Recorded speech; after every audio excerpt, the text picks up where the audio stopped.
नमस्कार, आप लोगों के लिए लेकर के आए हैं बड़ी शानदार और जानदार सीरीज। हो सकता है हमारे YouTube चैनल की ये अब तक की सबसे लंबी सीरीज हो जाए। कब खत्म होगी हमें नहीं पता, क्योंकि इसमें बहुत सारा कंटेंट हमको कवर करना है। देखिए, ICAR की ढेर सारी हैंडबुक है। जैसे मेरे पास अभी हैंडबुक ऑफ हॉर्टिकल्चर है। एक्चुअल में मेरे पास ICAR की सभी हैंडबुक हैं। हैंडबुक ऑफ हॉर्टिकल्चर वॉल्यूम 1 हो, वॉल्यूम 2 हो, इसके अलावा हैंडबुक ऑफ एग्रीकल्चर हो, हैंडबुक ऑफ एग्रीकल्चर इंजीनियरिंग हो। ये इतने सारे हैंडबुक हैं मेरे पास, सभी अवेलेबल हैं। अब दिक्कत इसमें क्या आती है कि एक तो ये बहुत ज़्यादा बल्कि होते हैं, और आम बच्चों की अगर हम बात करें तो उनको थोड़ा कॉस्टली भी पड़ता है। इसलिए मोस्टली स्टूडेंट इनको खरीदते नहीं हैं। जो खरीद लेते हैं वो फिर पढ़ते नहीं हैं, क्योंकि देख रहे हो भाई इनकी मोटाई देख करके बच्चे डर जाते हैं। तो सिर्फ ये अपने घर की जो छोटी सी लाइब्रेरी होती है ना, उसमें दिखाने के काम आती है कि भाई हमारे पास हैंडबुक है। तो मैंने इसका सोचा कि भाई क्यों ना बच्चों को ये कंटेंट प्रोवाइड किया जाए ना। ICAR ने इतनी मेहनत से इतना अच्छा ऑथेंटिक कंटेंट बनाया है, ये बच्चों तक पहुँच क्यों नहीं रहा है। तो उसकी जिम्मेदारी अब मैं लेता हूँ, मैं पहुँचाऊँगा आप तक। आपको लेने की ज़रूरत नहीं है, ये खरीदने की ज़रूरत नहीं है। ये माफ़ कीजिएगा ICAR, आपको लग सकता है कि भाई मैं क्यों बोल रहा हूँ कि नहीं खरीदना है, क्योंकि मैं इसका कंटेंट बच्चों तक पहुँचा दूंगा। कैसे पहुँचाऊँगा, इसको निचोड़ करके। अब दिक्कत क्या होती है, कुछ बच्चों ने इसे खरीद भी रखा है लेकिन वो पढ़ते नहीं है। क्यों? क्योंकि बल्कि बहुत ज़्यादा है, क्या पढ़े, इतना सारा कुछ तो इसके अंदर है। तो मैं क्या करने वाला हूँ, ये जितनी भी हैंडबुक है इसकी शुरुआत बेसिकली हम लोग हैंडबुक ऑफ हॉर्टिकल्चर वॉल्यूम 1 से करने वाले हैं, और आज के लेक्चर से इसकी शुरुआत हो जाएगी। तो इसके अंदर जितना भी कंटेंट है उसमें से जो मोस्ट इंपॉर्टेंट कंटेंट है उसको निकालूंगा, इसको निचोड़ूंगा और निचोड़ करके यहाँ परोस दूंगा। तो आपको पूरी handbook of horticulture volume 1, volume 2, handbook of agriculture, handbook of agriculture engineering और जितनी भी हैंडबुक हैं वो सब पढ़ने की, खरीदने की ज़रूरत नहीं पड़ेगी। सारा कंटेंट आपको फ्री ऑफ कॉस्ट यहाँ YouTube पर ही मिल जाएगा। ये कंटेंट सभी के लिए अच्छा है, सभी के लिए, चाहे वो जॉब की तैयारी कर रहा हो, किसी कॉम्पिटिटिव एग्जाम की तैयारी कर रहा हो, ICAR GRF के लिए तैयारी कर रहा हो, या BSc का बच्चा हो, BSc first semester, second semester से लेकर के 8th सेमेस्टर का स्टूडेंट है, सभी के लिए हेल्पफुल होने वाली है। ये पर्टिकुलर किसी एक सेक्शन को देख करके नहीं बनाई जा रही है। इस सीरीज के अंदर हम सब कुछ कवर करेंगे, और जितने भी इंपॉर्टेंट टॉपिक है ना उनको पूरा निचोड़ में यहाँ पर आपके लिए परोस दूंगा। और एक और बात मैं आपको बताना चाहता हूं कि इस पूरी सीरीज में हम कहीं पर भी PPT का इस्तेमाल नहीं करेंगे। पावर पॉइंट का तो मैं वैसे भी इस्तेमाल नहीं करता हूं, मैंने कसम खाई हुई है इसी मंच पर, इसी YouTube चैनल पर सबके सामने कसम खाई हुई है। तो PPT तो हम इस्तेमाल नहीं करने वाले हैं। तो वो एक कहावत है ना कि प्लास्टिक हटाओ पर्यावरण बचाओ, तो ऐसे ही मेरा एक स्लोगन बन चुका है कि PPT हटाओ शिक्षा बचाओ।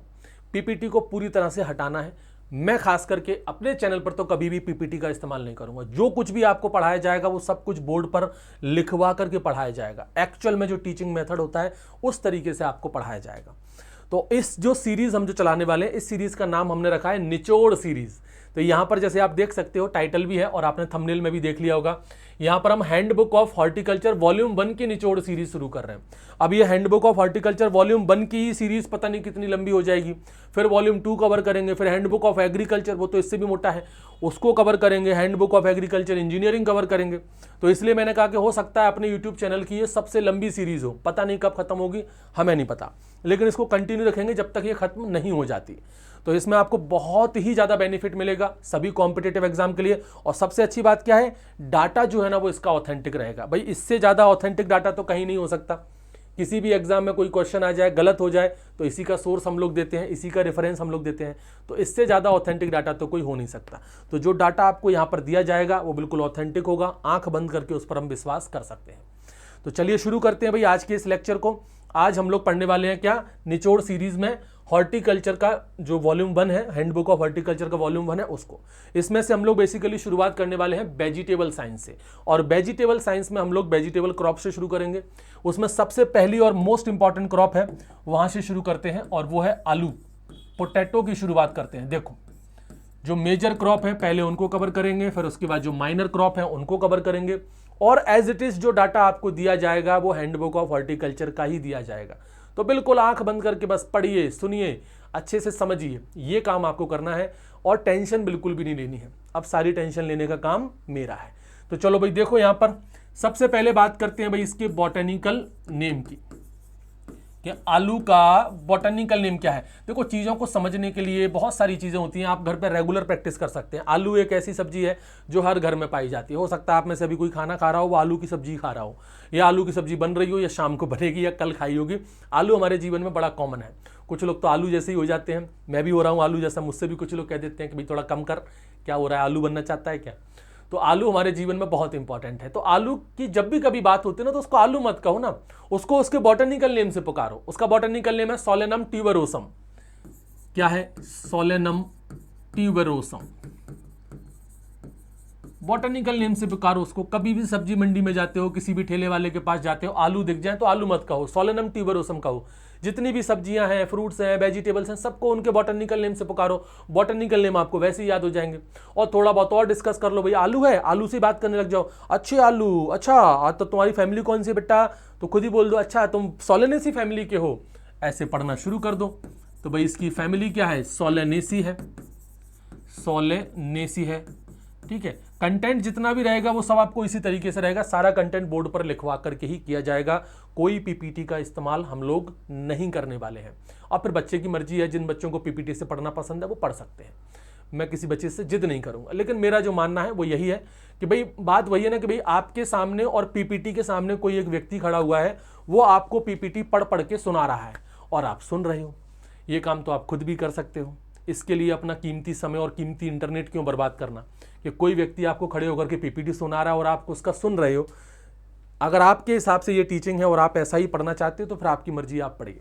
मैं अपने तरीके से पढ़ाऊंगा और मेरी अपनी एक अलग स्टूडेंट्स की फॉलोइंग है। वो मुझसे यही चाहते हैं कि सर आप हमेशा से ऐसे ही पढ़ाइए, तो मैं ऐसे ही पढ़ाना चाहता हूँ और हमेशा मैं ऐसे ही पढ़ाऊंगा। तो मैं कोई पीपीटी का इस्तेमाल नहीं करने वाला, क्योंकि कुछ बच्चे मुझसे कहते हैं कि सर आप भी पीपीटी से पढ़ाओ ना। नहीं, मैं नहीं पढ़ा पाऊंगा बच्चे। अगर आपको पीपीटी से ही पढ़ना है तो और भी बहुत सारे चैनल हैं जहाँ पर पीपीटी से पढ़ाया जाता है, वहाँ से आप पढ़ सकते हो। मुझसे नहीं हो पाएगा।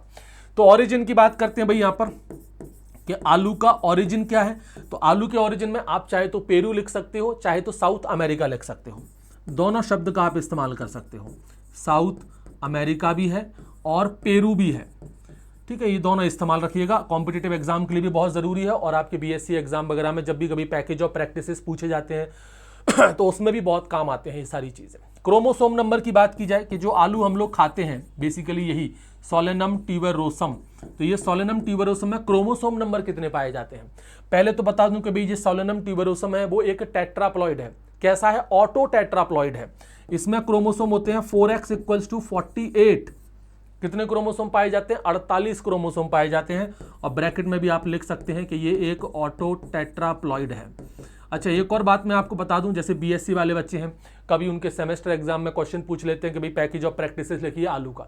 तो कैसे लिखना है मैं आपको कहता हूं, जो मैं बताता जा रहा हूं ना बिल्कुल इसी सीक्वेंस में आप लिख के आ जाओगे ना, आपका जो चेक करने वाला टीचर है ना, जो भी कॉपी चेक करेगा ना, वो आपको फुल मार्क्स देगा। इस पर फुल मार्क्स, डिटेल में लिखने की जरूरत नहीं है। जिस तरह से मैं जिस सीक्वेंस में बता रहा हूं वैसे लिख के आ जाइए आप package of practices, full marks आपको मिलेंगे।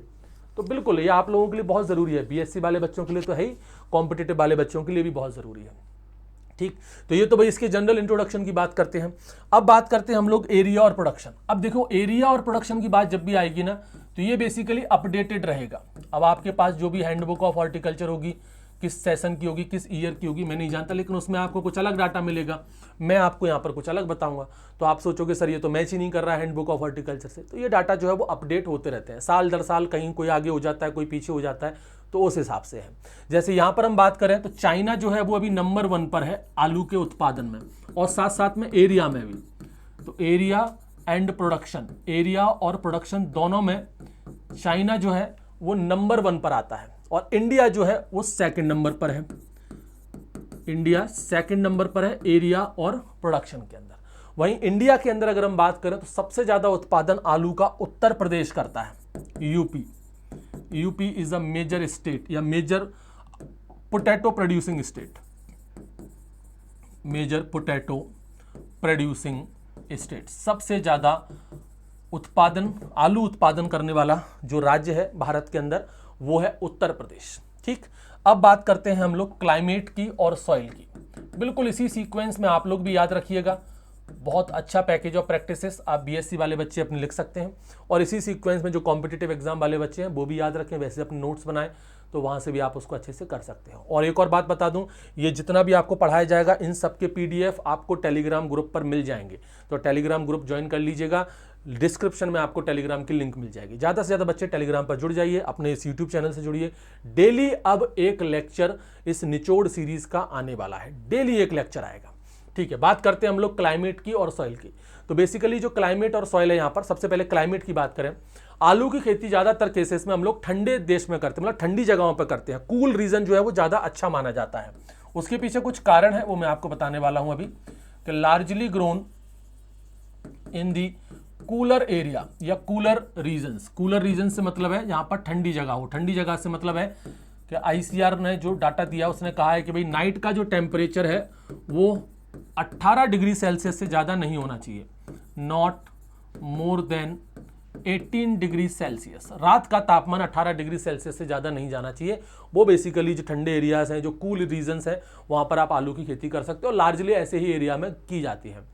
अगर मैं ऑप्टिमम टेम्परेचर की बात करूं उसकी ग्रोथ और डेवलपमेंट के लिए, optimum temperature for the growth and development, growth and development, तो ऑप्टिमम टेम्परेचर की एक रेंज है यहाँ पर 15 से लेकर के 25 डिग्री सेल्सियस टेम्परेचर। इस रेंज को आप लोग याद रखिएगा। 15 से 25 डिग्री सेल्सियस टेम्परेचर पर आलू की बहुत अच्छी ग्रोथ होती है, बहुत अच्छा डेवलपमेंट होता है। आलू के अंदर ट्यूबराइजेशन की बात करें, ये भी बड़ा अच्छा पॉइंट है। Optimum temperature for the tuberisation, यानी कि ट्यूबर जो बनता है उस समय की बात हो रही है, यानी कि ये टेम्परेचर रहेगा तो ट्यूबराइजेशन बहुत बढ़िया रहता है। तो क्या है वो टेम्परेचर? वो है 17 degree Celsius temperature.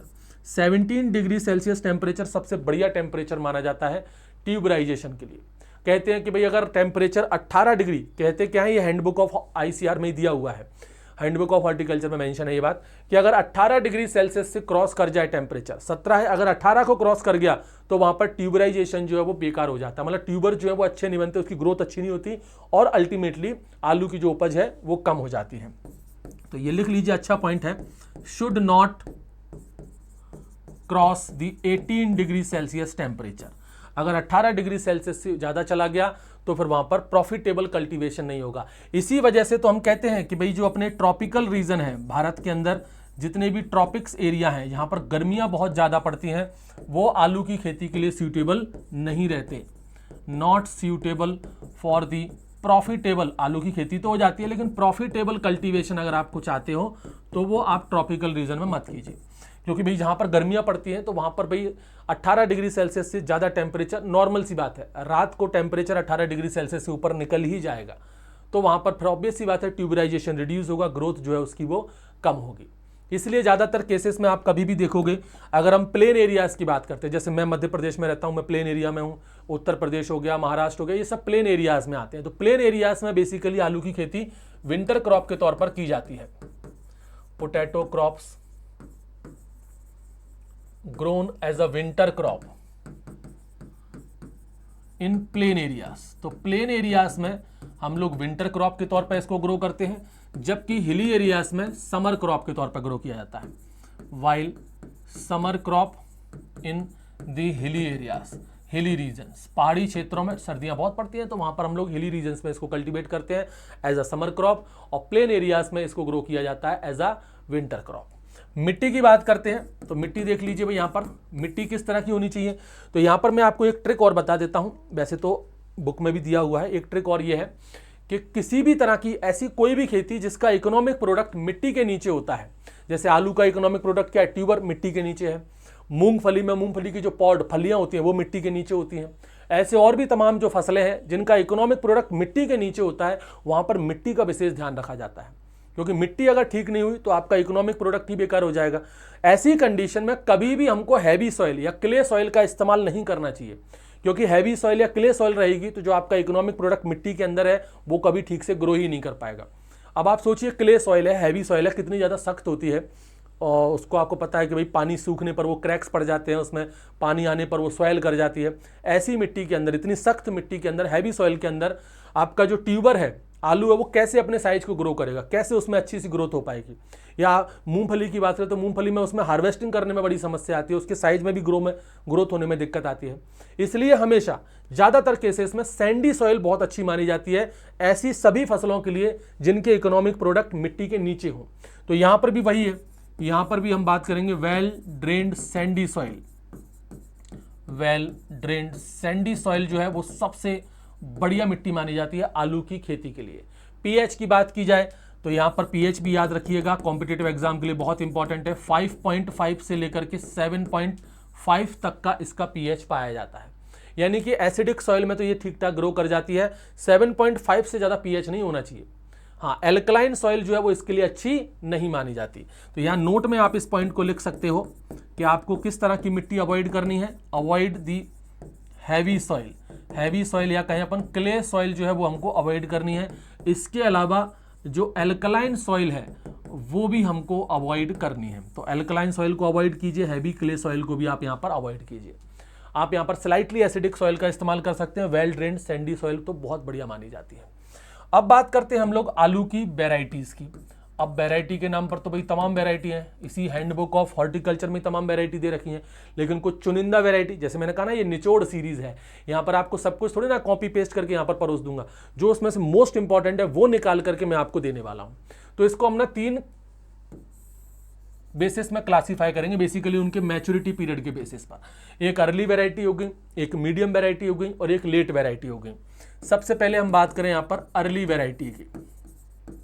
Early variety मतलब जो जल्दी पक जाती हैं, जल्दी उनकी अपन हार्वेस्टिंग कर लेते हैं। यूजुअली इनके अंदर मैच्योरिटी जो है वो 70 से 90 दिन की है, यानी कि यहाँ पर फसल का जो ड्यूरेशन है वो 70 से 90 दिन का है। फिर हम बात करें यहाँ पर दूसरी कैटेगरी है मीडियम वैरायटीज की। वैरायटी में यहाँ पर हम लोग लिखेंगे 90 से लेकर के 110 दिन का। तो मीडियम वैरायटी का ड्यूरेशन कितना है, 90 से 110 दिन का है। और फिर एक है late variety. Late variety, late variety में जो ड्यूरेशन है वो 110 दिन से ज़्यादा का है, मोर देन 110 डेज। इसको ध्यान रखिएगा। वहाँ पर आप चाहो तो एक वैरायटी लिख लो, बड़ी पॉपुलर वैरायटी है लेट वैरायटी में, कुफरी सिंदूरी। एग्जाम्पल लिख लीजिए, एक ही एग्जाम्पल बस आपको याद करना, बड़ा पॉपुलर एग्जाम्पल है कुफरी सिंदूरी, और इससे काफ़ी सारे क्वेश्चंस अलग अलग कॉम्पिटिटिव एग्जाम में पूछे जाते हैं। कुफरी सिंदूरी ये लेट वैरायटी का बहुत बढ़िया एग्जाम्पल है। अब बात करें अपन अर्ली वैरायटी। अर्ली वैरायटी में जैसे आपकी तमाम वैरायटी है, जैसे कुफरी अशोका है, कुफरी चंद्रमुखी है। लिखते जाइए इन एग्जाम्पल को। एक है कुफरी, मैं ना कुफरी को अब केवल के लिखूंगा, आप कंप्लीट लिखना, ठीक है। के का मतलब यहाँ पर क्या है, कुफरी है। कंफ्यूज मत होना कि के क्या है, के मतलब कुफरी है। तो कुफरी अशोका है, एक वैरायटी ये है। एक कुफरी चंद्रमुखी है, ये चंद्रमुखी वैरायटी आपने बहुत सारी कॉम्पिटिटिव बुक हैं उनमें ये लिखा हुआ देखा होगा, कुफरी चंद्रमुखी, इससे क्वेश्चन भी आते हैं। इसके अलावा कुफरी जवाहर है, कुफरी पुखराज है, कुफरी जवाहर है, कुफरी पुखराज है, पुखराज। ये कुछ पॉपुलर वैरायटी है जो अर्ली वैरायटी की कैटेगरी में आ जाती हैं। फिर हम बात करें यहाँ पर मीडियम वैरायटी। मीडियम वैरायटी में जैसे कि आपकी कुफरी आनंद है, कुफरी आनंद, ये मीडियम वैरायटी में आ जाती है। इसके अलावा आपकी कुफरी बादशाह है, कुफरी बहार है, कुफरी बादशाह, कुफरी बादशाह है, कुफरी बहार है। एक आपने नाम सुना होगा कुफरी चिप्सोना, चिप्स बनाने के लिए बहुत बढ़िया है, मतलब ये प्रोसेसिंग के लिए बहुत बढ़िया वैरायटी है। चिप्स वगैरह इसके बहुत अच्छे बनते हैं, नाम से समझ में आ रहा है, कुफरी चिप्सोना प्रोसेसिंग के लिए बहुत बढ़िया वैरायटी है। तो ये कुछ मोस्ट पॉपुलर वैरायटी है आलू की जो आपको याद रखनी है। मोस्ट ऐसा नहीं है कि सिर्फ इतनी ही वैरायटी है, वैरायटी तो इसकी बहुत है, लेकिन ये मोस्ट पॉपुलर वैरायटी है जिनके ऊपर फ्रिक्वेंटली क्वेश्चंस आते हैं। और आप बीएससी वाले बच्चे हो, सेमेस्टर एग्जाम है, तो आप बस इतनी वैरायटी लिख लीजिए, उसी में आपको वो पूरे नंबर देगा। आपका जो प्रोफेसर है, जो भी टीचर जो कॉपी चेक करेगा, वो पूरे नंबर देगा इतनी वैरायटी पर ही।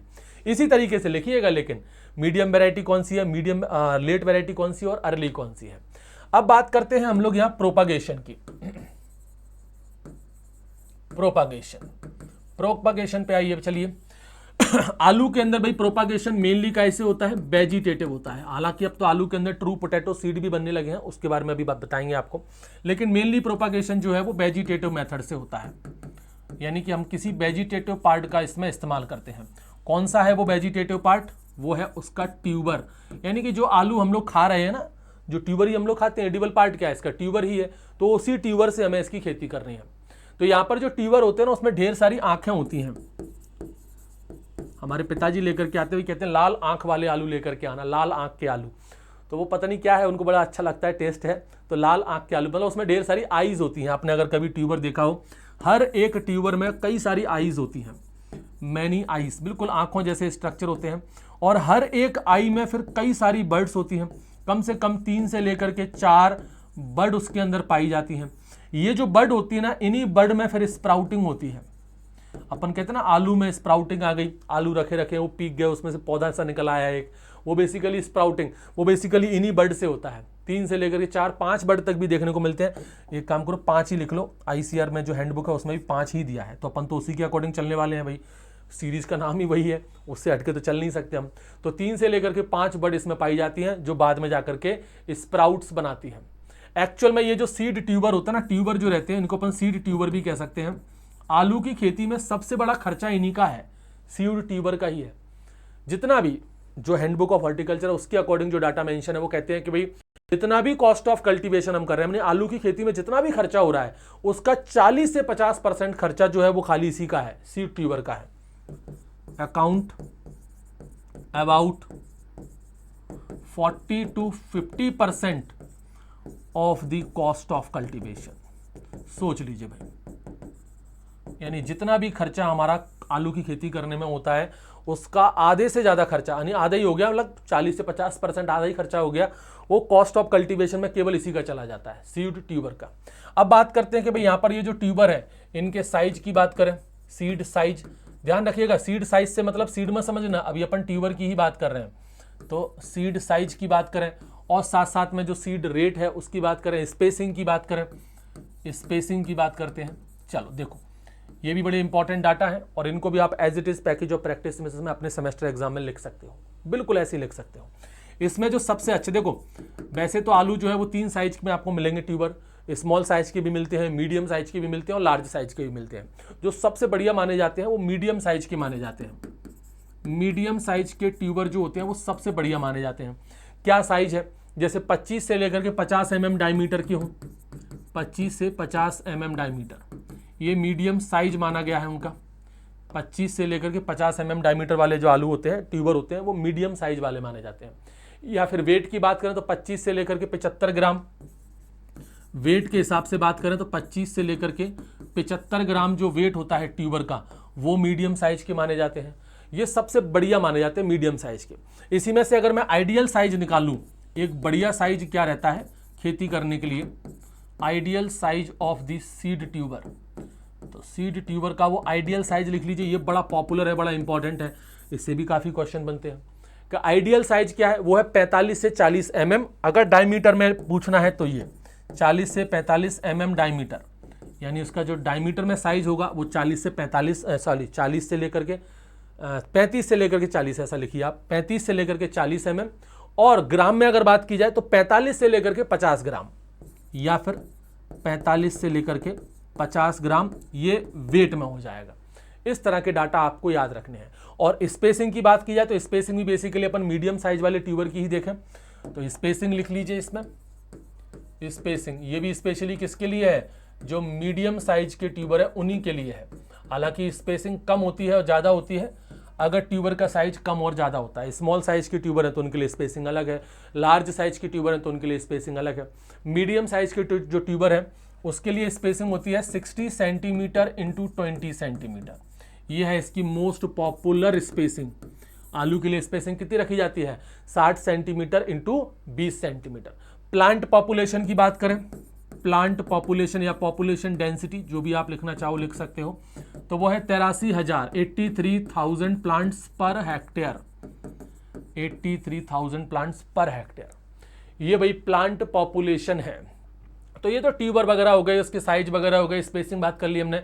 अब सीड रेट की बात करें कि जो सीड रेट है वो कितनी होनी चाहिए, optimum seed rate, tuber seed rate की बात कर रहे हैं हम लोग ये, ठीक है। बेसिकली हम लोग ट्यूबर की बात करें, कितना ट्यूबर लगेगा 1 हेक्टेयर के अंदर, तो यूजुअली 2.5 से लेकर के 3 टन के बीच में लग जाता है, 2.5 से लेकर के 3 टन पर हेक्टेयर।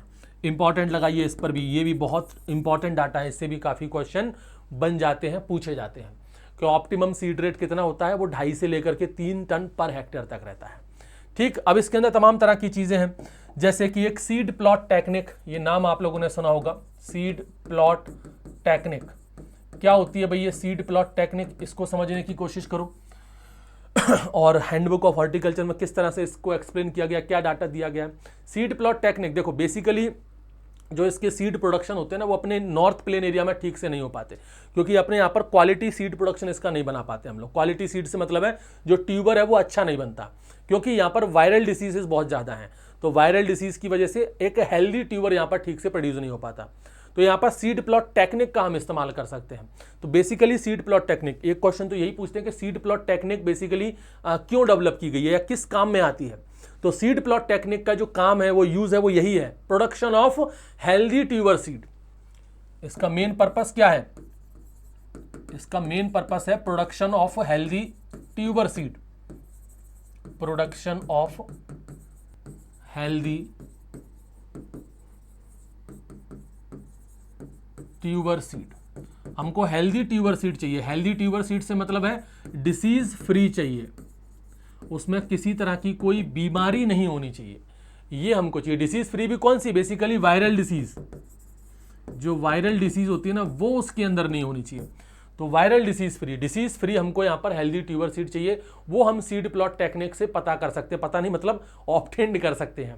कैसे करोगे भाई? यहाँ पर देखो, बिल्कुल कोई रॉकेट साइंस नहीं है, बड़ा सोच समझ के यहाँ पर काम किया गया है कि भाई बेसिकली जो वायरल जो डिसीज इसके अंदर होती है, उसका वेक्टर यहाँ पर बेसिकली एफिड है। एफिड सबसे ज्यादा वायरल डिसीज का यहाँ पर ट्रांसमिशन का काम करता है, मतलब aphid is the main vector of the viral disease. तो यहाँ पर हमको क्या करना है? उस समय खेती की शुरुआत करनी है, या आलू की खेती हमें उस समय बोनी है, उस समय उसकी रेजिंग करनी है जब लो एफिड पीरियड चल रहा हो, मतलब एफिड यहाँ पर कम हो। सबसे पहला पॉइंट तो यही लिखी है इसमें, raising of potato seed, raising of potato tuber या potato crop during the low aphid period, low aphid period. जब लो एफिड पीरियड हो, उस समय आपको यहाँ पर पोटैटो क्रॉप को बोना है, क्योंकि ये एफिड जो होते हैं ना, यही तो हैं। यहाँ पर लिख लीजिए आप इस पॉइंट को भी, aphid is the vector of viral disease.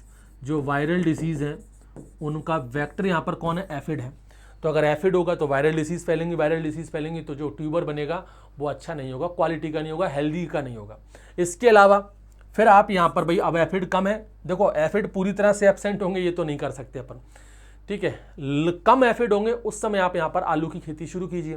फिर उसके बाद कम एफिड है तो उनको आप आसानी से इंसेक्टिसाइड से कंट्रोल कर सकते हो, और जो भी डिसीज्ड प्लांट आ रहे हैं उनकी रॉगिंग कर सकते हो। तो यहाँ पर आप use of insecticide, uses of insecticide, insecticide का आप इस्तेमाल कीजिए, ठीक है। और जो भी डिसीज्ड प्लांट हैं उनकी आप रॉगिंग करते रहिए, periodic ragging, periodic ragging of the deceased plant. जितने भी डिसीज्ड प्लांट हैं उन सबको वहाँ से हटाते जाइए, रेगुलर उनका रिमूवल करते रहिए। और एक तीसरा बड़ा इंपॉर्टेंट है, आपको यहाँ पर डी हाल्मिंग करनी है। कब करनी है? जब तक कि जो एफिड होता है ना, उसका एक क्रिटिकल लेवल है, वो है 20 एफिड्स पर कंपाउंड पर 100 कंपाउंड लीव्स, यानी 100 कंपाउंड लीव्स पर अगर मान लीजिए 20 एफिड्स आ रहे हैं तो वो उसका क्रिटिकल लेवल है, उससे ऊपर नहीं पहुंच पाए। तो धीरे धीरे भाई आपने लो एफिड पीरियड में उसको ग्रो किया था, ऐसा नहीं कि भाई एफिड बढ़ेगा नहीं, एफिड आएगा, धीरे धीरे एफिड की क्वांटिटी भी बढ़ेगी, उनके नंबर्स भी बढ़ेंगे। तो इससे पहले कि उनकी संख्या ज़्यादा आए, अटैक करने के लिए वो आए, आप अपनी फसल को समेट करके निकल जाओ। आप यहाँ पर फाइनली क्या कर दो? डी हॉल्मिंग कर दो, यानी कि उनके आने से पहले ही आपको अपनी फसल वगैरह जो है वो सब कुछ खत्म कर लेनी है। तो यहाँ पर आप डी हॉल्मिंग कर दीजिए। डी हॉल्मिंग करोगे, कब करोगे? लिख लीजिए, dehaulming of the crop before the aphid reach its critical level. Aphid जो है वो अपने क्रिटिकल लेवल तक पहुंचे, उससे पहले ही आप यहां पर डी हॉल्मिंग कर दो। और वो क्रिटिकल लेवल क्या है? 20 एफिड्स पर 100 कंपाउंड लीव्स, पर 100 कंपाउंड लीव्स पर 20 एफिड अगर है तो वो उसका क्रिटिकल लेवल माना जाता है। उससे ऊपर नहीं पहुंच पाए, इससे पहले ही आप यहां पर हार्वेस्टिंग कर लीजिए। ये कहलाता है आपका सीड प्लॉट टेक्निक। इंपॉर्टेंट है, याद रखिएगा ये सभी पॉइंट, ठीक है। अगर आपके सेमेस्टर एग्जाम में भी पूछा जाता है, अगर आप यही पॉइंट लिख दोगे ना तो आपको फुल मार्क्स मिल जाएंगे, फुल मार्क्स। अब आते हैं हम लोग ट्रू पोटैटो सीड्स पर। आलू की जो खेती है वो हम लोग बेसिकली ट्रू पोटैटो सीड से भी कर सकते हैं। गूगल पे सर्च कीजिएगा, आपको इसके सीड मिल जाएंगे। किस तरीके के इसके सीड होते हैं, बहुत छोटे सीड रहते हैं, बारीक रहते हैं। तो मेन जो खेती है वो तो ट्यूबर से हो ही रही है, अब सीड से भी इसकी खेती करना शुरू हमने कर दी है। तो पहला पॉइंट तो यही है कि ट्रू पोटैटो सीड की जरूरत क्यों है। TPS रिक्वायर्ड आर रिक्वायर्ड आखिर टीपीएस की जरूरत क्या है? ट्यूबर है तो ट्यूबर से हम लोग खेती कर तो रहे हैं, तो ट्रू पोटैटो सीड की क्या जरूरत है? टीपीएस की जरूरत क्या है? बहुत सारे हैं भाई। एक तो देखो भाई, हमको अच्छी क्वालिटी का ट्यूबर नहीं मिल रहा है, सबसे पहला कारण तो यही है। Non availability of good quality tuber, यानी कि एक हेल्दी ट्यूबर मिल पाना।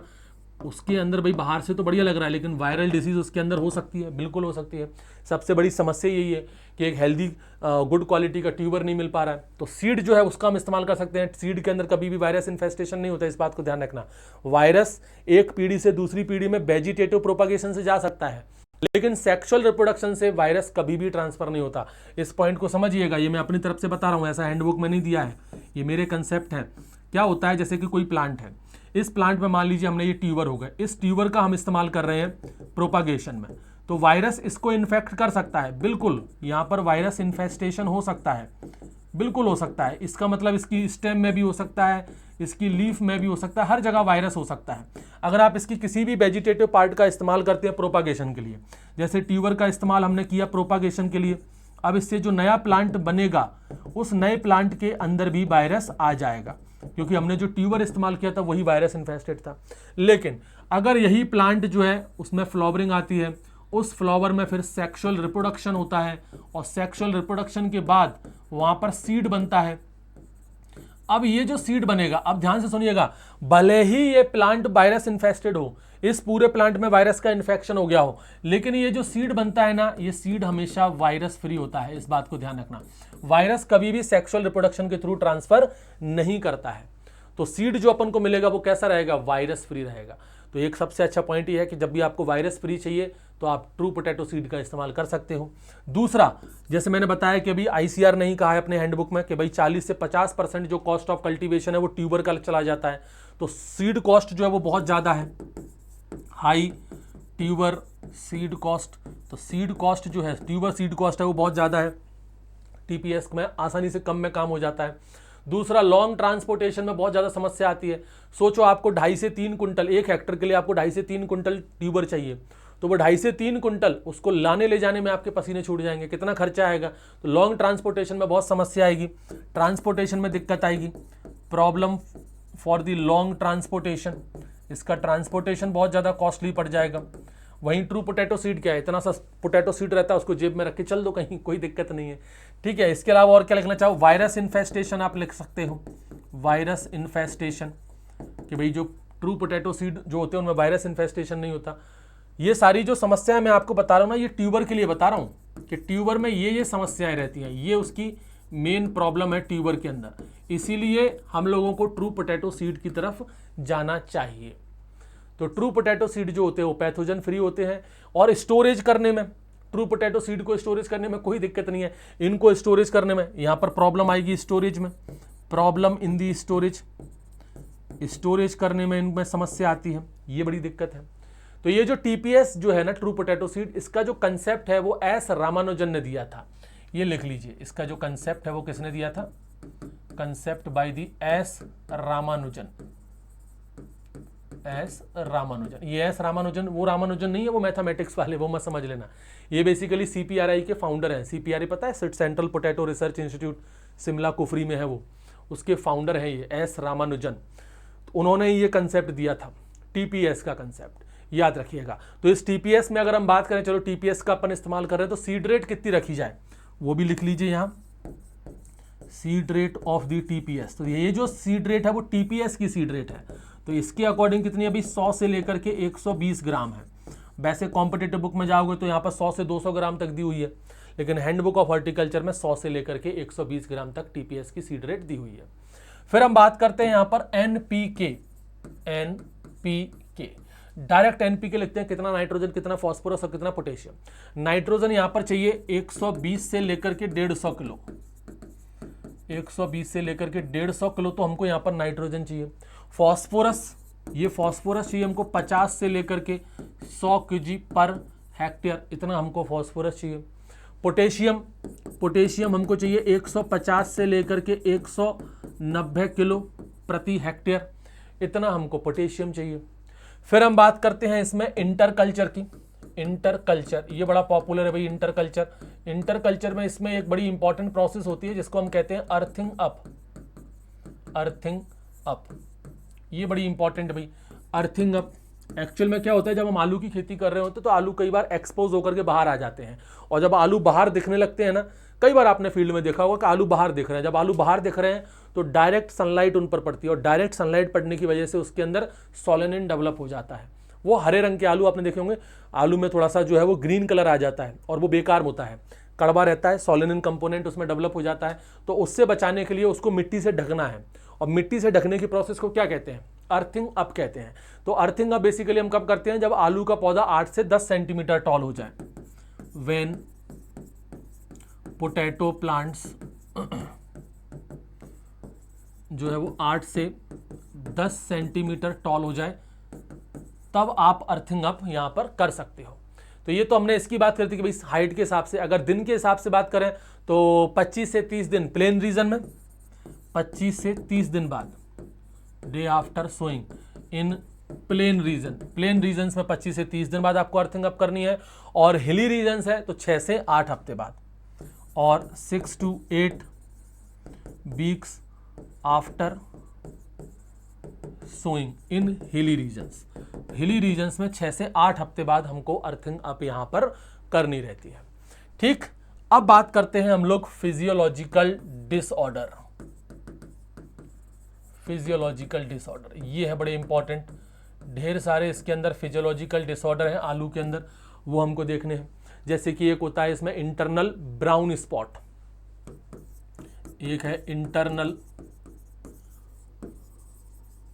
Brown spot. ये जो इंटरनल ब्राउन स्पॉट है ना, ये कह सकते हैं अपन माइनर डिसऑर्डर है, लाइट सैंडी सॉइल के अंदर यूजुअली देखने को मिलता है, जहां पर अपन रेगुलर इरिगेशन नहीं दे पा रहे वहां देखने को मिलता है।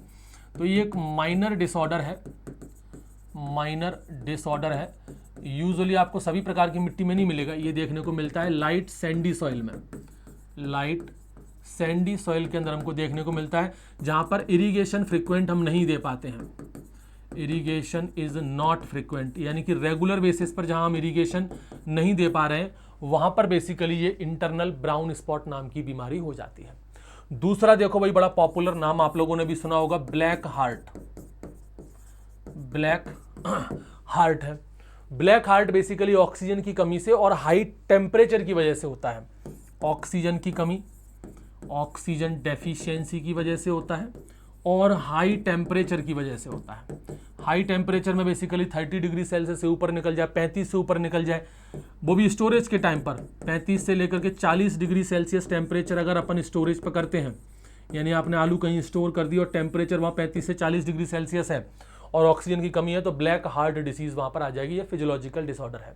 इसके अलावा हॉलो हार्ट, हॉलो हार्ट, ये हॉलो हार्ट ये भी एक फिजियोलॉजिकल डिसऑर्डर है।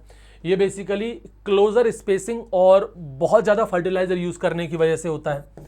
जब आप पास में उसकी स्पेसिंग कर दो और बहुत ज़्यादा फर्टिलाइजर दे दो, एक्सेसिव यूज़ ऑफ फर्टिलाइजर, तो फर्टिलाइजर बहुत ज़्यादा दे रहे हो और स्पेसिंग आप यहाँ पर बहुत पास में रख रहे हो, तो हॉलो हार्ट होने के चांसेस बहुत ज़्यादा हैं। एक है चिलिंग इंजरी, चिलिंग इंजरी,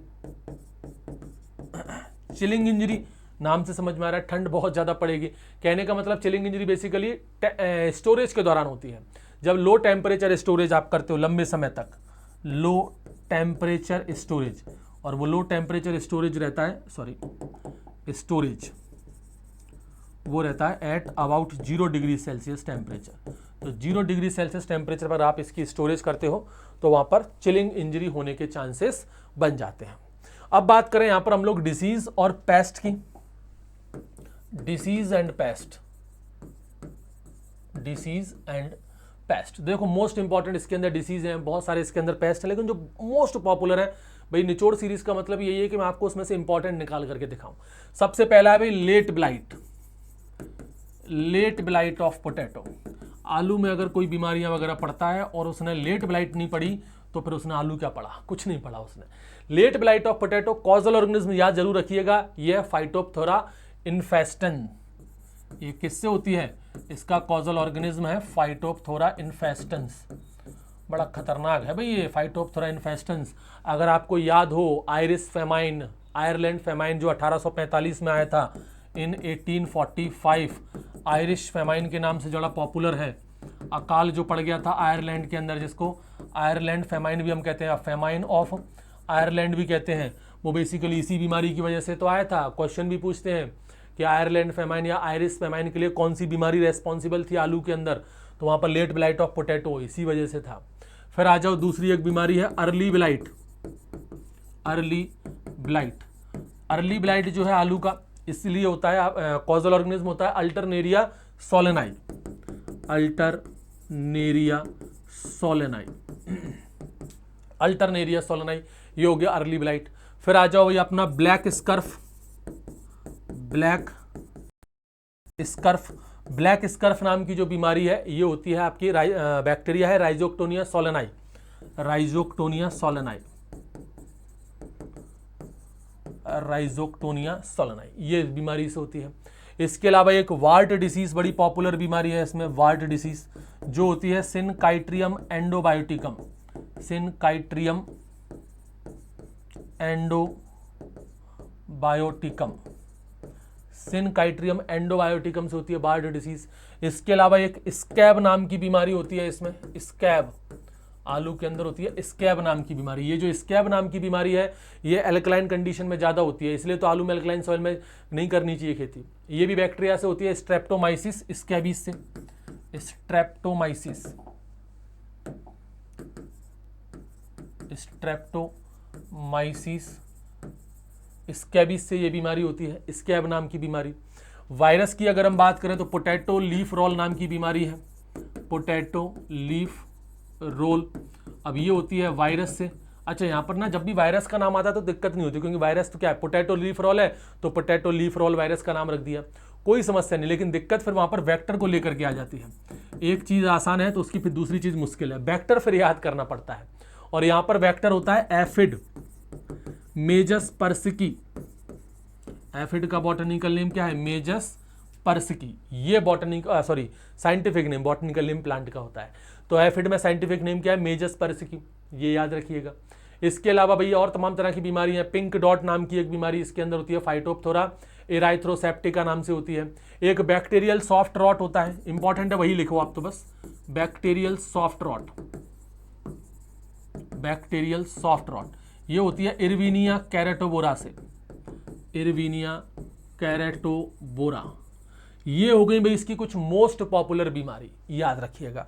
अब बात करते हैं हम लोग पेस्ट की, कुछ इंपॉर्टेंट जो पेस्ट है, पेस्ट बोले तो उनके जो इंसेक्ट हैं उनके बारे में हम लोग चर्चा करेंगे। कौन कौन से इंसेक्ट हैं जो इंपॉर्टेंट हैं, जो ज़्यादा अटैक करते हैं और आपके कॉम्पिटिटिव एग्जाम के लिए बहुत ज़रूरी है। जैसे कि एक है ट्यूबर मॉथ, एक है ट्यूबर मॉथ। कई बार आपने आलू के अंदर कीड़े पड़ते हुए देखे होंगे और ये अक्सर वहाँ पर दिख जाता है। ये है थोरीमा ओपरकुलेला, थोरीमा ओपरकुलेला। अब इसमें ना पी साइलेंट है तो पी अलग लगा दो, ये इंग्लिश भी बड़ी अजीब चीज़ है, जो साइलेंट है तो उसको काहे बोल रहे हो भाई, तो थोरीमा ओपरकुलेला, पी इसके अंदर साइलेंट है। इसके अलावा अभी थोड़ी देर पहले हमने बात की थी एफिड की, एफिड, एफिड ना यहाँ पर एक तो मेजस पर्सिकी जो मैंने अभी थोड़ी देर पहले लिखाया था वो साइंटिफिक नेम तो लिख ही लेना, एक और होता है इसमें, वैसे मेन तो यही है मेजस पर्सिकी, मेन तो वैसे यही है, लेकिन इसके अलावा एफिस गॉसिपी भी यहाँ पर पाया जाता है, एफिस गॉसिपी भी यहाँ पर पाया जाता है, लेकिन मोस्ट इंपॉर्टेंट जो है वो यही है, मेजस पर्सिकी वाला ज़्यादा इंपॉर्टेंट है। इसके अलावा व्हाइट फ्लाई अपन को यहाँ देखने को मिल जाता है, व्हाइट फ्लाई वही वमेसिया टबेकी, वमेसिया टबेकी, ये व्हाइट फ्लाई वमेसिया टबेकी देखने को मिल जाएगा। इसके अलावा आलू के अंदर आपको कट वॉर्म देखने को मिल जाता है, कट वॉर्म, जैसे कि एग्रोटिस इप्सिलॉन, एग्रोटिस इप्सिलॉन, ये आलू के अंदर देखने को मिल जाएगा।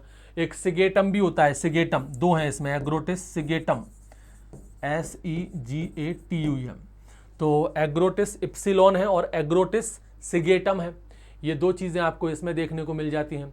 निमेटोड्स आपको देखने को मिल जाते हैं आलू के अंदर, निमेटोड्स, निमेटोड्स में बड़ा पॉपुलर आपको पता है एक रूट नॉट निमेटोड होता है, रूट नॉट निमेटोड है और एक ही है। चलो ये आपका होमवर्क है, बताइएगा मुझे क्या है कमेंट में बताइएगा, रूट नोट नेमेटोड कौन सा है। एम से उसका पहला शब्द है और आई से उसका दूसरा शब्द शुरू होता है। चलो मैं ये बता देता हूँ, मिलेडोगाइन इनकॉग्निटा। ठीक, चलो फिर भी आप लोग कमेंट में बताइएगा मुझे एक बार, उसका कम से कम स्पेलिंग ही लिखोगे तो ही आपको चीज़ें याद हो जाएंगी। क्लियर? तो ये होता है अपना पहला चैप्टर या कहें पहला लेक्चर खत्म इस निचोड़ सीरीज का। तो ये निचोड़ सीरीज का ये पहला लेक्चर आपको कैसा लगा ये मुझे कमेंट में ज़रूर बताइएगा, और अपने सभी साथियों को, सभी लोगों को शेयर जरूर कर देना। चैनल के साथ जुड़ जाइएगा और टेलीग्राम के साथ जरूर जुड़ना। अगर इसका पीडीएफ चाहिए, डेली क्विज वगैरह जो होते हैं वो सब टेलीग्राम पर आपको मिल जाते हैं, तो वहाँ आपको मिल जाएगा। और ये अपनी सबसे बड़ी सीरीज़ होने वाली है। और जिन बच्चों का मन है कि भाई वो सोच रहे थे कि हम ये किताब खरीदें, तो वो बिल्कुल खरीद सकता है। देखो, किताबों के मैं कभी भी अगेंस्ट नहीं रहता, किताब हमेशा खरीदनी चाहिए। आपको अगर इन्वेस्ट करना ही है ना तो करो।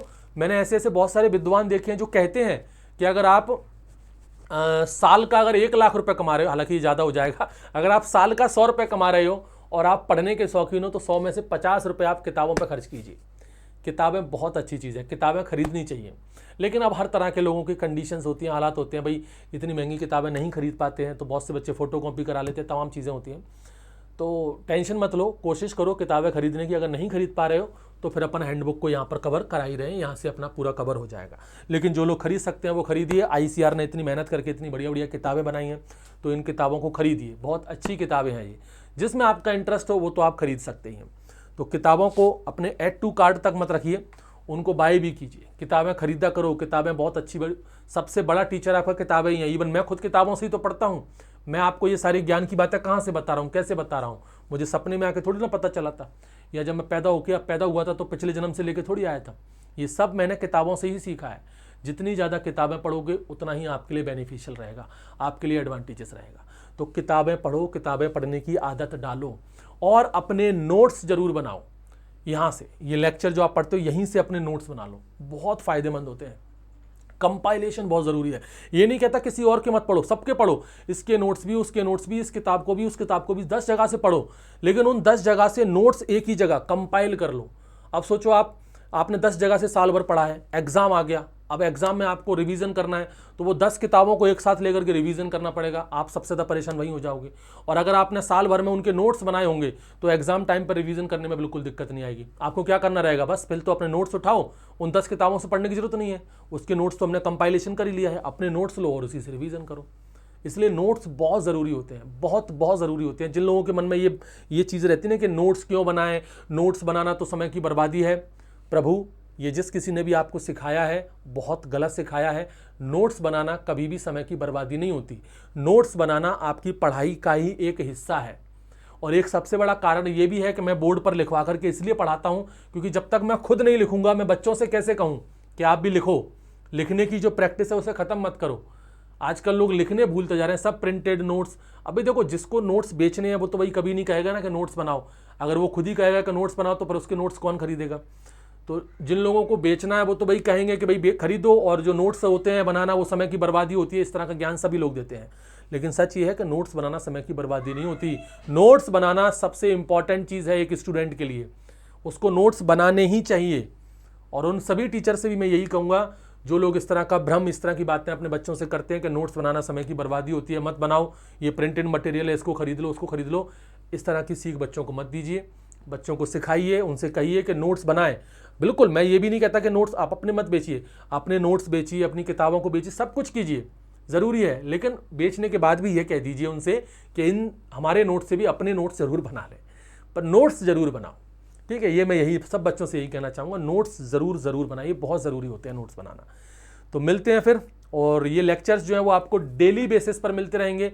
और डेली ये जो लेक्चर है वो आपको अप्रॉक्सीमेटली 5 PM शाम को 5 बजे आपको एग्जैक्टली 5 या 5 के आसपास में एक लेक्चर आपको डेली मिलेगा इस निचोड़ सीरीज़ का।